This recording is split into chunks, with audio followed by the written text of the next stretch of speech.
I was thinking about this particular venue, I realized I probably have never given a talk just to people who are TAs, RAs, PAs. So this is, in some ways, a new audience for me. And so what I want to try to do is set a broader general context around issues of diversity on campuses, because it's one of the things that you're going to have to grapple with, whether you are a project assistant on a research team, whether you are doing something administratively, or whether you are teaching. It's going to always come up, the issue of diversity. And so I will confess that I'm always intrigued by provocative titles, so I probably spent more time working on the title than I did the paper, than I should have. But I chose the first part of the title because I think it's a common expression that's heard on campuses throughout this country. And what I want to try to do in our discussion today is focus on the ways in which issues of diversity can be framed to recruit support from constituencies across the campus and move us past language that creates victims and perpetrators and haves and have-nots. So I think, first of all, it's probably important to situate myself intellectually. Those of you who know my work know it falls into two broad categories. One that deals with the pragmatics of how to successfully teach students who haven't experienced success in the past, and I focus especially on African Americans. And I've called this work culturally relevant pedagogy. And then the other line of my work deals with the theoretical notions of race, specifically what's known as critical race theory. So for the time that I have with you today, I want to start by describing critical race theory, delve into a couple of its tenets, and then link it to the practical task of teaching and research to ensure the success of most students. So I'm hoping that what I have to say will be useful in your thinking about how to make our campus the kind of place where diversity is a taken for granted everyday experience. And what I mean by that is I spent some time at Vassar, and many of you know that Vassar started as a women's college. Well, now it's a co-educational college. But central to all the work at Vassar is gender. You would not enter any class at Vassar in which gender isn't a part of it. Chemistry, physics, art, music is not something localized in women's studies. And so when I say taken for granted everyday experience of diversity, that's the kind of place that I want us to become. So critical race theory is where I'm going to start. And it comes from legal scholars who were frustrated with the slow pace of progress in the area of civil rights that came from filing cases and doing amicus briefs. And their legal scholarship put forth a radically different set of propositions that argued that racism is normal, not aberrant, in American life. Now, people hate for you to say that. You know, they should really do. And I've gotten all kinds of slings and arrows for constantly saying it.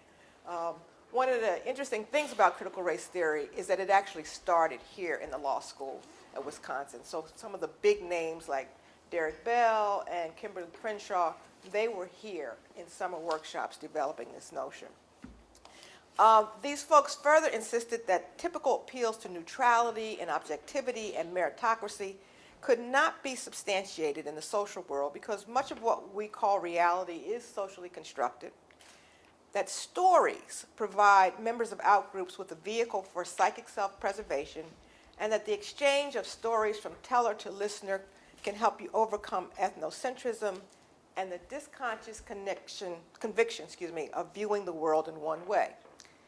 So what critical race theory scholars make use of are things like critical social science. They pull on feminists, postmodern, post-structuralist paradigms, and to make legal analysis about inequity and civil rights. Critical race theory, or CRT as we call it, often reinterprets legal decisions to bring a more critical voice to civil rights legislation and judicial decisions. So one of its scholars, Kimberly Crenshaw, who was a Hasty Fellow here at Wisconsin, argued that the civil rights community must come to terms with the fact that anti-discrimination discourse is fundamentally ambiguous and can accommodate conservative as well as liberal views of race and equality. And we actually saw that in a recent Supreme Court decision, the Picks decision about Seattle, where it seems like it was a total reinterpretation of the Brown decision, that white students are trying to get into a specialty school used the Brown decision to argue that they could not be separated and left out. And now, this dilemma suggests that the civil rights constituency cannot afford to view anti-discrimination doctrine as a permanent pronouncement of society's commitment to ending racial subordination, and rather, anti-discrimination law represents an ongoing ideological struggle in which occasional winners harness the moral, coercive, and consensual power of law.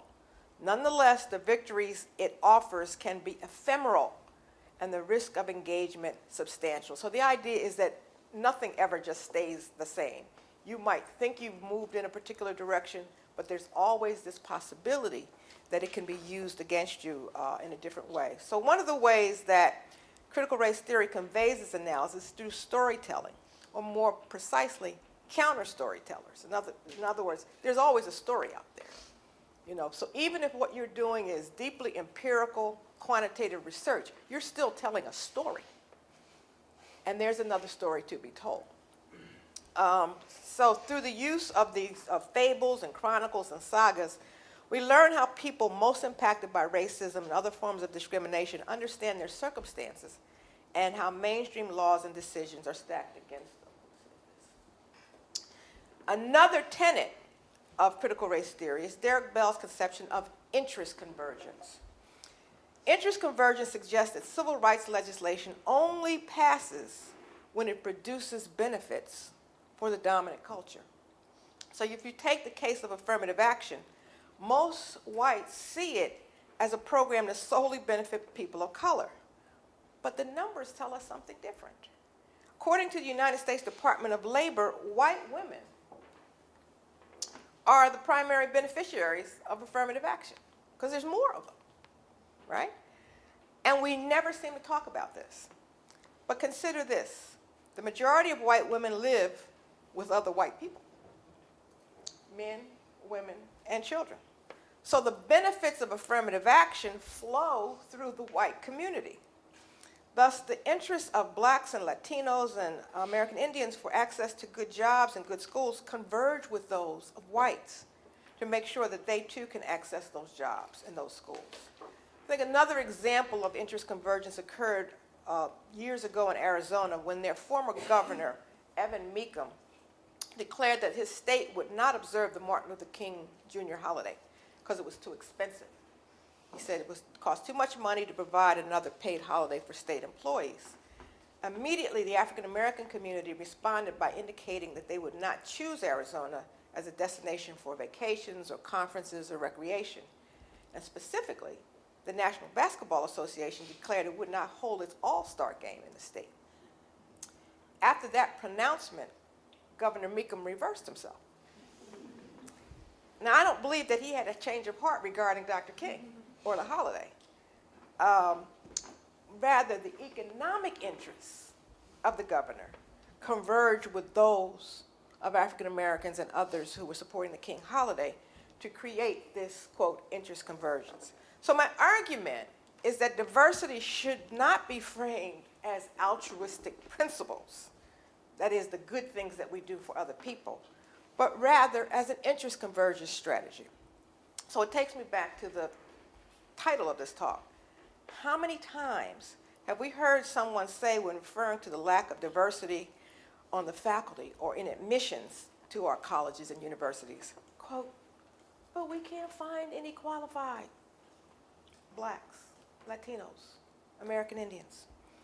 This becomes, I think, a convenient response. It suggests, for example, that the speaker was actually looking and came up empty. But the truth of the matter is that searching for something with which you have little or no prior experience makes that searching just that much harder. When it comes to hiring faculty, the faculty search procedure has not changed much in over 50 years. The typical department posts the position vacancy in the Chronicle of Higher Education and the specialized professional journals that we read. And next, faculty start making calls and sending job announcements to their friends who just happen to look a lot like them and have experiences like them. So we never break out of the old paradigm. And as the adage says, doing the same thing over and over and expecting a different result is the definition of insanity. You know, we keep saying we're looking, but we look the same way we've been looking. And I think that predominantly white colleges and universities are no better when it comes to recruiting students. So I'll ask you this question. What's the most diverse department on this campus? Anybody?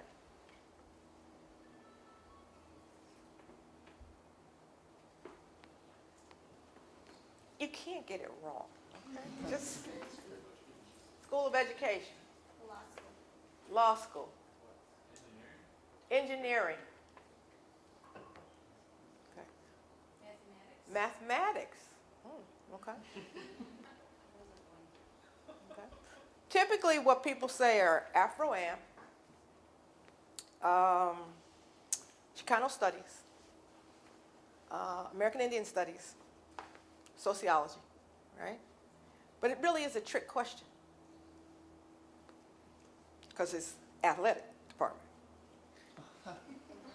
which is really not a department, it's a division.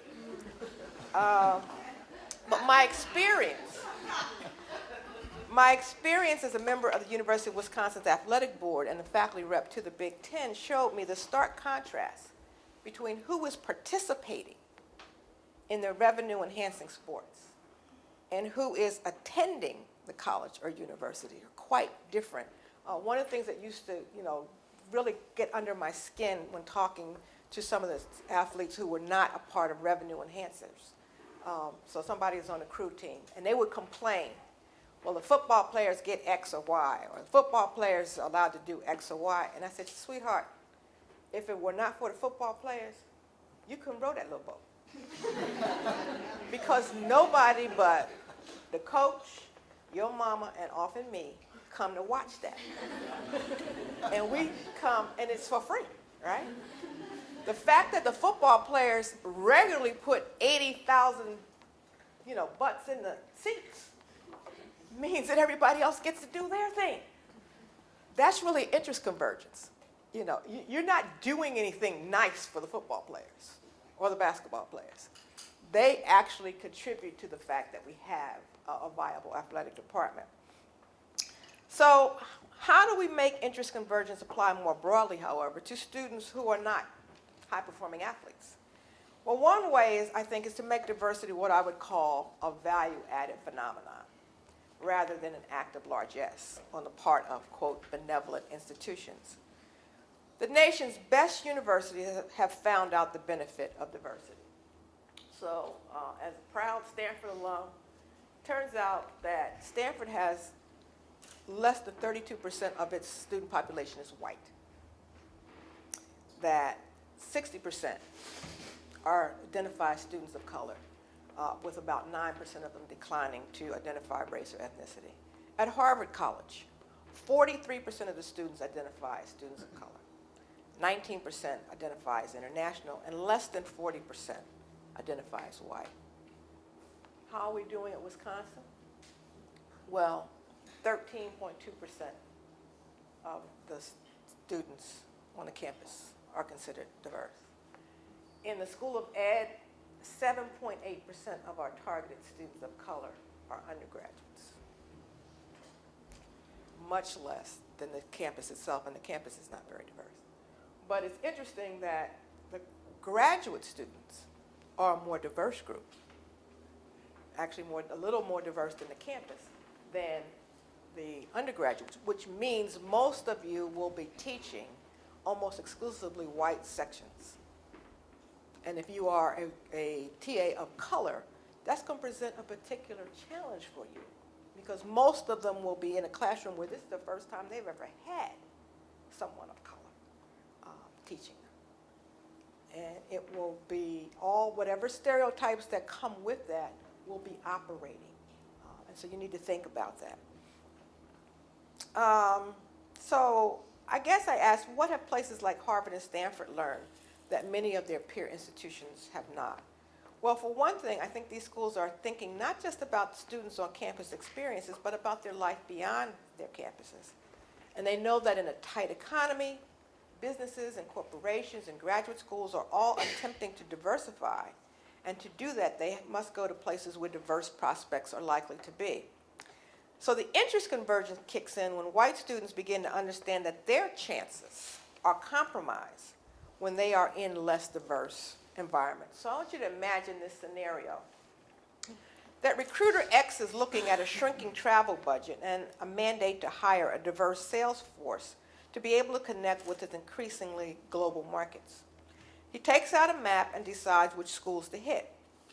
Now, some schools drop off his list immediately because everyone knows that they're not very diverse. The more diverse campuses are the ones that he chooses. And during the on-campus interviews, he's able to recruit some prospective employee of color, but he also sees some terrific white prospects that he decides to hire. Their experiences of living and learning in diverse settings make them really perfect candidates. The white students realize that they had chosen a less diverse university, they may not have even gotten an interview with the corporation. For them, their desire to get an opportunity at a plum job then converge with the students of color desire to get decent education. So this is the way in which I frame diversity. Not that you're doing something good for those, poor disenfranchised people, but it actually helps you to be in this environment. So I can't, I don't have a lot of time to speak in depth about recruiting and retaining faculty, but I will say that there is a direct relationship between the quantity and quality of graduate students of color an institution is able to recruit and the diversity of the faculty. Institutions who are serious about attracting a more diverse student population has to start by diversifying the faculty. Well, I've got this last section I kind of talk about you've got them, but can you keep them? And every college and university campus I visit in the U.S. has an elaborate plan for recruiting diverse students and faculty. And almost none of them has an articulated strategy for retaining those students and faculty once they get them. So everybody knows, we're going to go to Florida, we're going to Alabama, we're going to west to California, we're going east to New York. They know how to get them here. They don't know how to keep them. So what happens is that the faculty and student of color population often becomes a revolving door.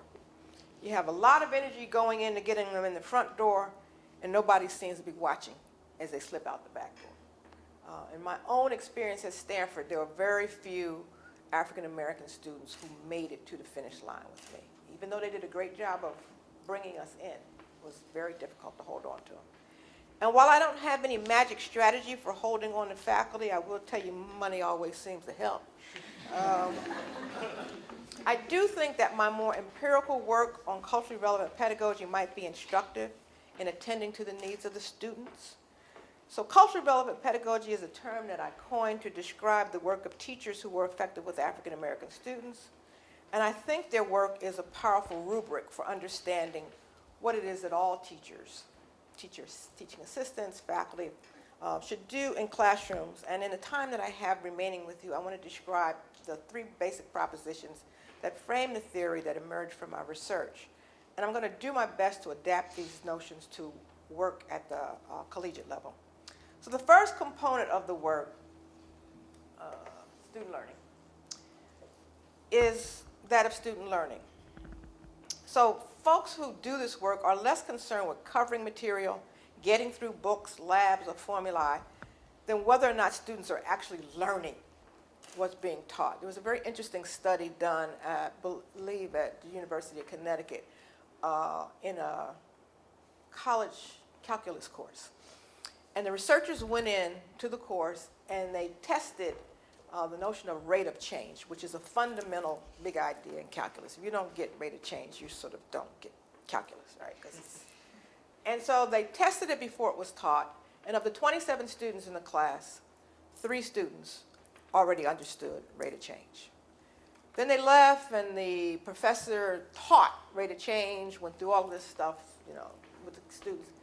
The researchers came back, and they retested the students. 3 students understood rate of change. The same 3 students. Point being, we have our syllabi, and when we covered this, we read this, we went over this. This doesn't mean people are actually learning. And so my theory is really based on this notion that teachers focus on, are people really learning? Are they changing in any fundamental way? I teach the social studies methods course for our students who are interested in going into middle schools. And one of my responsibilities is to help them understand what it means to be a citizen. You know, I start the course by saying, I have to try to teach you how to do something, teach something that you yourself are not. And they're like, what? I'm like, a citizen. I'm a citizen. I was born here. I've been in Wisconsin for 4 years. I said, that's not what I mean. Yeah, you have citizen rights, but you don't function like a citizen, not in a democratic society. So one of the things I have them do is go to public meetings, rallies, or protests. They can pick whichever one they want to go to. And typically they would go to school board meetings. But this past spring, I had a unique opportunity. Now, I couldn't make them go to the unique opportunity, but I said, you know, you have a lot more choices than your predecessors have had. So a lot of them did go to the Capitol. And the reflection that really sticks in my mind is I had a young woman who was a Hmong immigrant student. And she said, you know, I never got involved in that kind of stuff. In fact, my father told me not to, that it could be dangerous to be going against the government in some fundamental ways. So I always avoided it. And I'm on campus and I see a rally, I go the opposite direction, right? I don't want to be. She said, but I decided to go to this thing. And she says, I can tell you, for the first time in my life, I felt not like an Asian American student, but like an American student. To me, that's learning. Because she saw herself in a bigger context and she understood what the bigger picture was. So this notion of student learning is important. And I think one of the best examples of this focus on student learning comes from the work of a mathematics professor named Yuri Treisman. Treisman was teaching college calculus for non-engineering majors at the University of California, Berkeley. And he noticed that his African-American students were not performing at the same level as the Chinese-American students. And he set out to find out, why does this disparity exist? Why is it that the Chinese-American students seem to be doing just fine? So first thing he did is he sent out a survey to his colleagues throughout the campus. Now this is at Berkeley. He sent out this survey. And he asked, why do you think my black students are performing at levels lower than my Chinese-American students? He got back the following responses as you kind of aggregated them. Number one response, from faculty at Berkeley, they are less motivated. The number 2 response, they're less well prepared. Number 3 response, they lack parental support. Now, Treisman couldn't see how the first explanation could make any sense, that they were less motivated, because the rigors of the application process, I mean, I sent two of my own children to school from California, and trust me, when you get the packet, you have to be motivated to just try to get through it. And he was saying that, you know, the rigors of that process would certainly dissuade anybody who wasn't motivated. The second explanation, that they were less well prepared, didn't hold up when he examined the students' high school grades and their SAT scores. I mean, their SAT scores were right up there, right? The third explanation, that they lacked parental support, fell through when Treisman took some trips to the hometowns of many of the black students.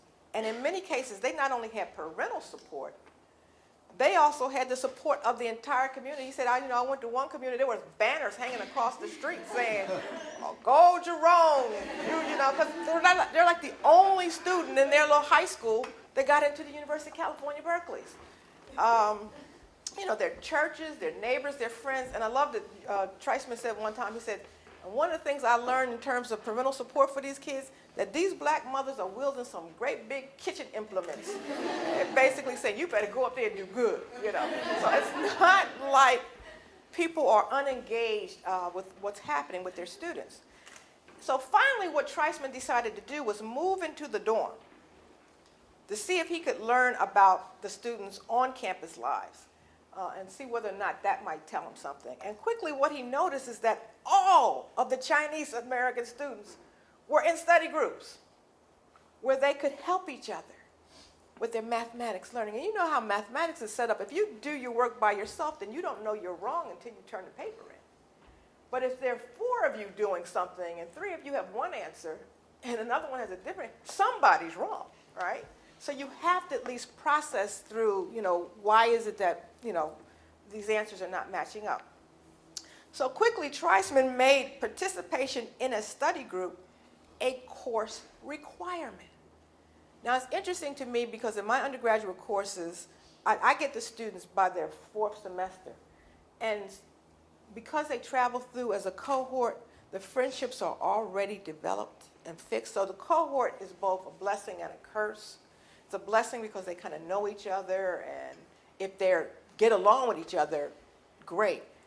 But if it's, if you've got that 1 or 2 students who kind of sit on the edge, they never kind of connect up and get the same kind of experience. I had a student once, students were telling stories about their growing up. They were doing timelines, and one student on her timeline talked about how she came to the U.S. And she talked about that she was in the back of a station wagon, crossing the border, and they were told, they were little kids, and they had blankets over them, and they were told not to peek their heads up. And she talked about, she said, I just had to see what was going on. This kind of stuck my head up. Also, she was told that, that there was a specific name she was supposed to use. She was using the name of a dead relative. Well, her classmates were just mortified, that she had, quote, come in illegally. And I'm thinking, okay, but you've been with her for 4 semesters. They're not working together well enough to know each other. So that may be one of the things you want to think about. How do we get students to support one another? Now, clearly, by making participation in the study group a course requirement, it only took a few weeks for the achievement disparities to disappear. He said, he had a really hard time in the beginning because the black students didn't want to get into study groups because they always felt like, well, if I go in a study group, people will think I don't know anything, that I'm coming to get stuff from them. So by making it a requirement, it was like everybody has to do this. By the end of the semester, there were no significant achievement differences. Now, clearly, Yuri Treisman is an extraordinary teacher, but his example replicates what I saw in the study that I did of where teachers made student learning the focus of their work. If you're interested in Yuri's work, he actually replicated this study at Stanford, and then a colleague replicated it at Cornell Medical School. Now, what's interesting about the replications that in both cases, the excuses for why the black students didn't perform well were exactly the same. So can you imagine that people in medical school are saying they're not well motivated? The second component, cultural competence, is the ability to be firmly grounded in one's own culture of origin and prepared to expand one's knowledge and skills in additional cultures. Now, all of our students, I believe, should leave school at least bicultural and ideally multicultural. They should have a firm grasp on the significance of their own culture in helping them to learn and to make sense of the world, and they should be prepared to learn the value of other cultures. One of my early experiences at Stanford involved sitting in the classroom of an eminent scholar who made the comment, quote, if you don't appreciate Beethoven, Bach, and Brahms, then you are culturally deprived. To which I muttered to myself, if you don't appreciate James Brown, then you culturally deprived. I left the class that day. I dropped it from my schedule. And I guess most people would say that I cut off my nose to spite my face. That's probably true. But what I want to share with you is that the professor made what I came in with, a knowledge of the power of black music, seem insignificant and unworthy. And I just felt like there's no need for me to be here, because who and what I am will never be appreciated in this venue. Cultural work is hard work, and it is part of a lifelong pursuit. And as I traveled the world to Japan and France and England, Scotland and Stockholm and Umeå and Ghana and Senegal, I see the way that culture informs thinking and being in the world. The knowledge that we prize is not without cultural meaning. My anthropology advisor, James Lowell Gibbs, did his early work in Liberia, and he was attempting to use Western psychological tests like the thematic apperception test with Liberian children, and he was getting nowhere.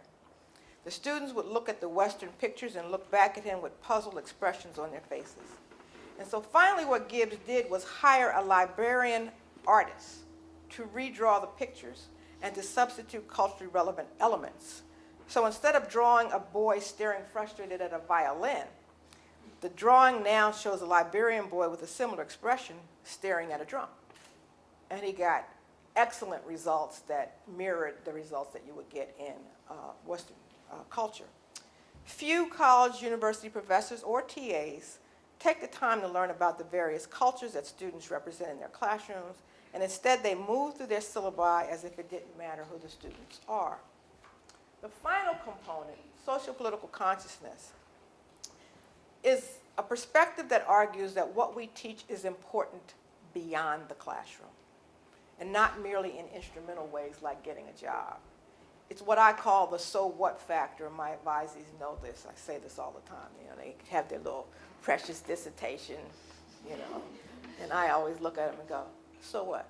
You know, because quite frankly, dissertations are not things that other people are interested in. Just like the little woman on the crew team, didn't nobody read my dissertation but me, my advisor, my mother. You know, she's just so excited, turning the pages. Oh, look at this, you know. So you have to be able to answer that so what question. Because students are either explicitly asking or that to us when they give a response like, well, why do I have to learn this, all right? Now, since I had the advantage of attending undergraduate school in the 1960s and was a history student, I was regularly confronted with social political consciousness. It was just really easy for me to engage because society was erupting around me. But one of my best college-level experiences with socio-political consciousness actually came at the graduate level in a statistics sequence of all places, right? My first statistics teacher was deadly. Despite being recognized as a top statistician, he was a horrible teacher. I mean, horrible. And it was really funny because the textbook was written by him. I mean, he was the guy, right? Everything in the class was rote. He never engaged the students. Indeed, he hardly ever looked at us. The class was so predictable that by the third week of the class, at least half of the students stopped coming. Everything came from the textbook, which he authored, like I said. He never asked nor responded to questions. And the students who stopped attending simply came at the beginning of class to hand in their assignments, and they left. The only time that we saw the entire class after those first 3 weeks was for the midterm and the final. And the professor seemed perfectly fine with that. However, in the second course of the sequence, I had a professor who had been a practicing statistician from ETS. He began with the statement, quote, "The reason you don't like statistics is because you don't have any data that you care about." And he was right. I mean, I can remember that first course. The only problem that I liked was the one that had all the Stanford football players, and you had to do mean mode mediums of their weight and height. And I was interested in that because on that team was Jim Plunkett and Randy Vataha. And I can just remember them passes from Plunkett to Vataha. I'm like, oh, okay. But the rest of those problems, like, you know, they were like the Dick and Jane having 4 apples and 2 oranges, things that kids don't like in elementary school. So he directed us to go find some data that mattered. And he worked with us to develop specific data sets. And I ended up choosing some data about hypertension. And my sample included whites, blacks, and Latinos. And I cared about this data set because my grandfather died of stroke. And later, 2 of my uncles would die of stroke. And my mother and her 4 sisters all suffered from high blood pressure. I was deeply interested in the data and what it had to say about the correlation between race and hypertension. I learned to do almost every statistical manipulation you can imagine with that data. It made me think about public health policy decisions and the impact of race and racism on health. I learned the statistics because the outcomes mattered to me. That was the so what for me. So the work of the teacher, regardless of the level, is exhausting. University professors and TAs and PAs have multiple demands placed on their time. The reward structure of the institution consistently tells us that we have to be outstanding researchers and scholars. We have to do adequate teaching and service. And that, if you're a university person, you're going to earn tenure. If you're a TA, we'll rehire you again, right? But very few high research activity institutions make teaching their number one priority. In other words, we ask you to do it because we want to do other stuff, right? But we know that when students, particularly students of color, have the opportunity to form meaningful relationships with their professors and their TAs, they're more likely to persist to graduation. Many students of color are the first in their family to attend college.